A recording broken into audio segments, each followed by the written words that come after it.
semuanya di ruangan serbaguna saya ini. Nama saya Wadiman. Saya sebagai guru SMK Al-Hidayah dan sekaligus sebagai kepala sekolah dan juga sebagai petani anggrek.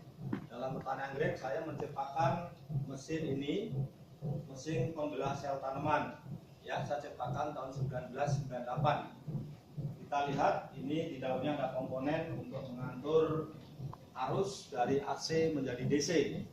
Kita lihat ini ruangan ini atau tempat meja ini untuk ditaruh botol-botol. Alat ini fungsinya untuk pembelah sel tanaman anggrek dan juga tanaman kelapa sawit. Nah, sekarang ini digunakan untuk membelah juga rumput laut juga tanaman kentang.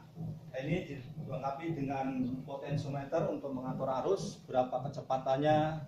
Nah, ini lihat. Nah, kemudian juga kami buat sendiri komponennya untuk mengatur arus itu seperti ini.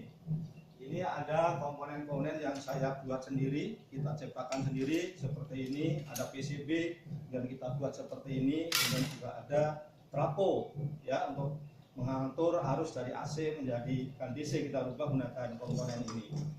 Nah, ini teman-teman semuanya, mudah-mudahan karya saya ini bermanfaat khususnya di bidang pertanian dan perikanan untuk membantu pemerintah meningkatkan mutu pertanian dan khususnya juga rumput laut sekarang ini sedang digalak oleh pemerintah untuk diproduksi menjadi makanan maupun yang lainnya. Terima kasih, mudah-mudahan karya saya ini bermanfaat. Selamat berlibur.